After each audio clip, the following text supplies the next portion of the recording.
Andreas Georgiou here for MMA Mad at Warrior Fight Series 6, and I'm really happy to be joined now by the pikey blinder, Brett Johns. Great to have you here, man. You've got two guys on the card, Scott Pedersen and Aiden James, both guys victorious. Aiden picked up the amateur featherweight championship as well. Scott, really big win against Charlie Boy Howard. Just quickly want to get your reactions on two huge wins for two guys in your gym that you've got a lot to talk about. Yeah, no, them guys are the guys in the gym. They train so hard, man. And like I said, Scotty had that fight on 2 days' notice, you know. And well, all fairness, arguably so did Charlie Boy. You didn't know he was fighting Scotty, so you can say that as well. Like I said, them guys train like dogs in the gym. Like, you know, them guys will put their boy through anything just to get that gold on their waist and stuff. And like I said, I give Scotty well, Chris gives Scotty the name Charlie Boy Howard, and he bit Chris's hand off for that opportunity, you know. And 19 years old. You know, and the only thing the kid's missing is that belt around his waist, you know, and he's eager to get that belt on his waist. But no, like I said, you know, I'm so privileged. I'm around a great team in Swansea, you know, and I don't leave home, as people know. I like to keep quiet back in my hometown. But like I said, I got guys in that gym who are kept very quiet, you know, and people are saying, like, oh, you know, you've been in UFC camps or whatever, but I've been 12-0 training with these guys, you know, so it just shows the level that we fought the best guys in UK at the amateur level. Yes, but these guys are good enough to go pro, but they're waiting for that opportunity to step foot on the big stage, you know. We don't, the boys, the only thing I'd say is the UK circuit need to get behind these Welsh fighters, you know, and I understand everybody's for their own fighters, like you know, you got UFC Dublin, you got UFC Scotland, you got UFC England, you know, we need that UK support as well coming for the Welsh fighters, and you know, and like I said, I like to think I'm leading the way for everybody, but like, I've got a massive team behind me that are right behind me, and like I said, it's an absolute privilege to train with Chris's Academy and Dragon School Combat in Bont. So, Brett, the one thing I love about you Welsh guys is whenever I see you on the card, calm, quiet, then afterwards, that's when the celebrations begin. That's when people start to see, they've not just come here to lay over. You said to me, you turned around before Scott's fight, we've not come from Wales here just so Charlie Boy can get a win on his record. That's what I love about it, and I completely agree about the Welsh theory, that there isn't enough love there. We've got guys, of course, Jack Marshman, Lou Long as well, who are fighting in Cage Warriors at the minute. I mean, why do you think that the people haven't got behind your Welsh fighters? Do you think it's just because it feels like it's kind of far away from the UK MMA scene? A little bit. Like, if I'm honest, before the likes of, say, like John Phillips, myself, Lou Long, Jack Marshman, there was nobody. You know, there was absolutely nobody there, and well, nobody that was like near UFC level. And obviously we come through the ranks now, and then we got a bigger amateur circuit. Like, I can't name every single amateur I think that's going to make the UFC. I really can't, you know. But like, I know the UFC mentioned months ago when they were on about the Aldo McGregor fight. First of all, they were saying about the Millennium Stadium.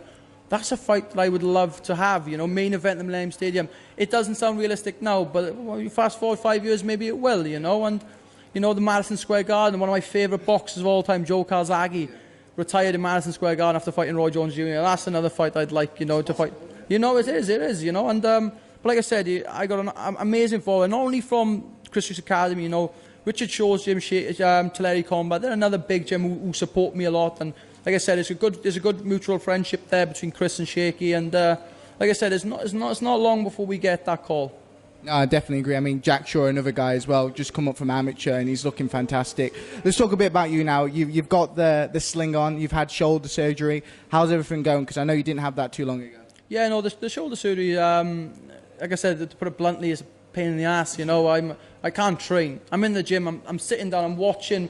There's only so much you can watch. And it just absolutely kills me. I'm watching these guys like Aiden and Scotty and Nathan and the boys and Brian, my cousin, they're sparring in the cage, and I'm just standing outside. I'm trying to help as much as I can and give him pointers and stuff. But like I said, it's an absolute honour to train with them guys and watch them guys fight. Because like I said, I feel like I'm. You know, Chris is the coach. I feel like I'm one of the what's the word I'm looking for? Team leader? The team leader, you know, and. The president, yeah, and but like I said, it's absolutely amazing to watch them guys develop. But yeah, it's very frustrating, you know. And another thing is that I've had to pay for this all myself. You don't know, I owe about £8,000 for the shoulder, and like I said, it's not me to spend the NHS, but I can't wait long for the NHS. You know, it'll be 3 years down the line, I'd have no fights. In my opinion, I don't fight often now, and I want to fight as much as I can, you know. Especially after tonight, watching these guys, and you've got the likes of top bantamweight guys. You got Nathaniel Wood, you got Ed Arthur, the guys there, and I watched them guys fight not so long ago, and it's like, you got to get back in because they're making a better name for themselves. You know, I don't want to stay at 12-0 for much longer. I want to go 13, 14, 15 or whatever. Well, it wasn't long ago when you were on the War of the Words podcast and we were talking, you escaped to fight Ricky Simon, China FC 37, and obviously the shoulder injury forced you out of that. Obviously now you just said you have to pay for the shoulder surgery yourself. Is there kind of like, obviously once you've recovered, a bit of a feeling that you need to get a fight sooner rather than later? Yes, definitely, yes. I want to be back by October, and I don't want any fight. I'm coming back with a bang, and I've said I'm absolutely hitting differently now. And it's easy for me to say on camera right now, but the guys will vouch for me in the gym that I'm starting to hit very hard now. I'm on the pads, I'm on 8-ounce gloves. I'm hitting so hard, I'm hitting some cracking little body shots as well, just so the future opponents will know. But I might be going to the head. No, but like I said, it's like I said, I'm training very hard with this right now. Yeah. I'm training very hard. Obviously avoiding everything on this right side at the minute. Like I said, I got a left hand and I got 2 other legs. So, like I said, I'm eager to get back in there. Very eager. I'm eager to get some sort of strap around my waist as well. You can never get enough world titles. I won one and then I was like, I need another one. So I got another one. Your teammate, of course, Aidan James, he was fighting Gregor Jurek. In Gregor's corner, another bantamweight, Ed Arthur, which is a fight that a lot of people have been calling for. Obviously, different promotions, that fight can't happen, but I know that must be on your radar for down the line, because it's pretty much likely that it will happen. Oh, yeah, definitely, if I'm honest, he's a former world champion, you don't get much better than that. If you want opponents, what about a former world champion, and in Bama, he's very dominant, he just come off a cracking win against a really dangerous opponent, Cameron Ellis. He's a very dangerous opponent, and like I said, you give him Paddy Pimblett his first loss, and Paddy's no joke either, But like I said, potentially it could be a fight in the future. But there's a lot of other guys in there that would want to fight me, And like I said to you earlier, there's a couple of the top 5 bantamweights here in the UK, and he's definitely in that top 5 in the UK. Arguably in Europe, But like I said, I've got to finish my job at Titan. There's a few guys. There's some kid there, 31-0 from Brazilian. I like the sound of that. I would have liked the Miguel Torres fight, but I'm not sure what he's doing right now, and I'm not looking for easy fights, And my last 2 fights for UFC veterans, I'm looking for better names and big names, And in the future, if that happens, it happens, But like I said, it's every fight at a time, I want to fight the greatest fighters, and Ed Arthur's definitely on our list. Even Nathaniel Wood's on our list, who's fighting a Bellator now, There's some cracking fights up there. For you, you want these fights, you want these huge fights. Titan FC's where you're at the minute. How long's left on your contract with them? I'm not particularly too sure, Basically, I get given paper and Chris gives me a pen and goes sign that, and I sign it, Chris is like a father to me, Him and my stepfather, my father Andrew Burt, my judo coach, they'll do anything for me, absolutely anything.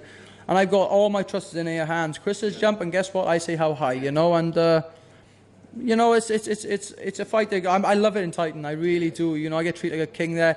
My first fight there was I was drinking beers with Pat Healy and Chase Coleman, the UFC veterans. It doesn't go much better than that. And living the high life, yeah, living the high life on lemonade budget though. Yeah. So you're happy with time? You're happy to stay there for the time being then? The time being, yeah. If there's a lot of fights there that I'm happy for, I'm not sure what obviously one of the big things at me at the minute is obviously the weight cutting has kind of put a highlight on my name, but Kansas City was my last fight with Gutierrez was a complete utter shock. I basically went to hospital about it and stuff, so it was like it was really bad. I fell ill before the weigh-ins. But like I said, I know these 8% rules are coming in now. It won't be long before they're permanent, potentially featherweight. I don't think I'm a big bantamweight, but I haven't got the likes of top guys to tell me what to do, and what to eat, and what to think. So I do it my own way. I might do it the hard way, but like I said, I might look small, but I'm thick set. I'm as wide as I am thin. So you know what I mean. Yeah, we've talked a lot about the weight issues, and featherweight UFC bringing that 8% rehydration rule. I don't think that's wrong at all. I think it should be done. Like I said, everybody will say.